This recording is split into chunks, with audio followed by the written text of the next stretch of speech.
Hoje, com o julgamento no Supremo Tribunal Federal, a justiça começa a ser feita contra aqueles que atentaram à democracia do Brasil, contra aqueles que atentaram contra a nossa soberania, contra aqueles que atentaram contra as instituições, contra aqueles que quebraram essa casa, que quebraram o Senado, que quebraram o Supremo Tribunal Federal, as estruturas físicas do Palácio, porque não respeitaram o voto do povo.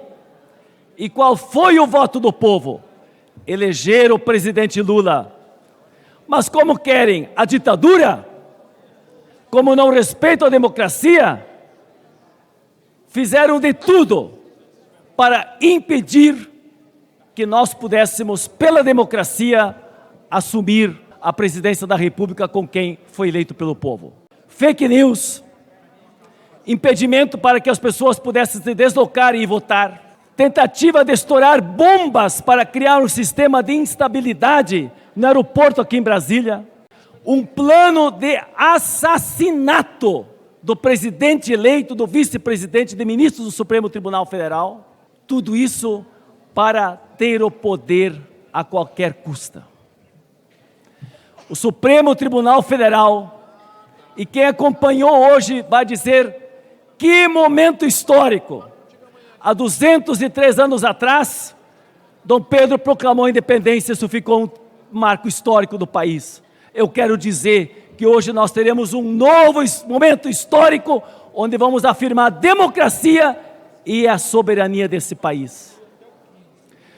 Paulo Gonet, que é o Procurador-Geral da República, lendo todos os processos, com oitivas, com provas, com testemunhas, ele concluiu hoje a seguinte frase: eu estou frente a uma situação escabrosa e tenebrosa, meu querido Patrus Ananias.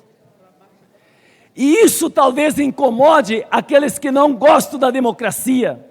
E reafirmou, além da condenação de todos eles, que pega inclusive, isso é um outro momento histórico, 3 generais de 4 estrelas do Exército, um almirante da Marinha, um tenente-coronel e 2 delegados da Polícia Federal que estão indiciados e serão julgados pela Corte Máxima da Justiça Brasileira. E ele repetiu, a pena máxima para quem comete crimes desta ordem é pena máxima. São os 43 anos de pena, reafirmados hoje pelo Procurador-Geral da República.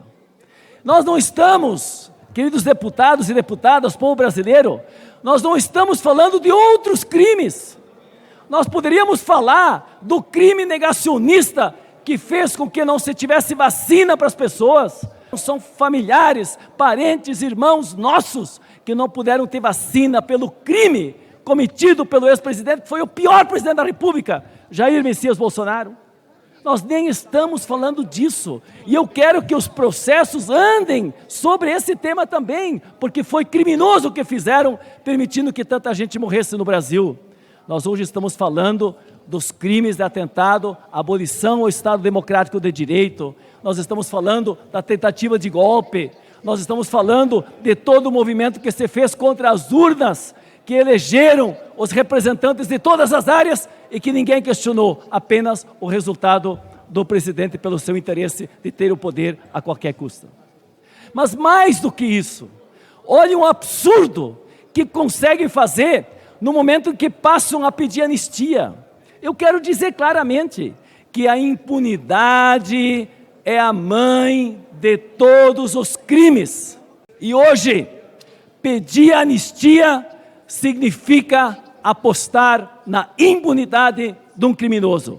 Então, quem pede anistia está favorecendo o crime nesse país.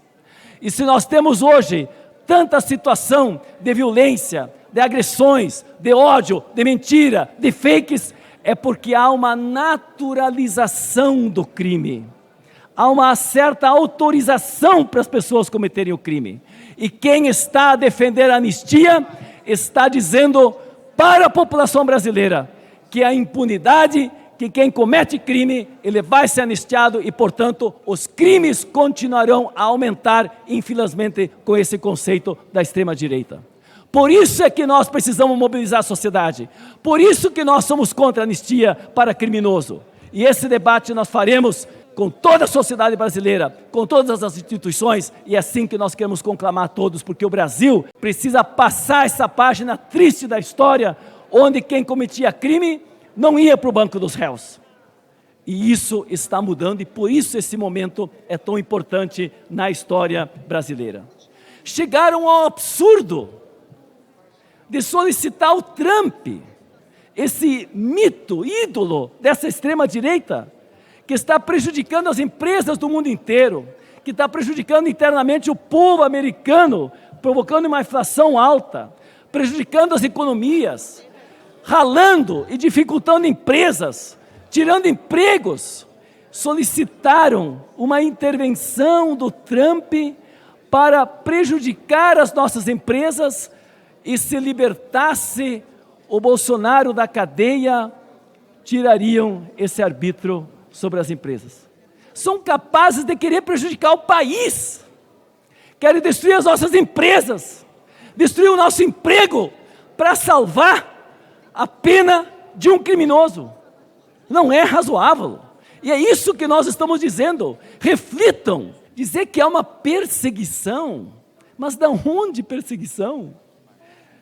Nós queremos reafirmar aqui que esse dia vai ficar na história. Não só o dia 2, porque agora eles têm direito de fazer a sua ampla defesa, que não foi dada ao presidente Lula. O Lula, sim, foi um preso político, porque se o Lula pudesse ter sido candidato, jamais Bolsonaro assumiria o poder.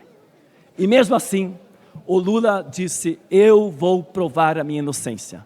Provou a inocência, voltou a ser presidente pela mão do povo brasileiro e está reconstruindo um país que cresce sua economia, um país que é respeitado no mundo, um país que tira do mapa da fome, um país que defende a soberania, que ajuda as nossas empresas, que desenvolve emprego e que faz com que o brasileiro se sinta novamente brasileiro e não submetido, porque nós não somos quintal de ninguém, pela democracia e pela soberania.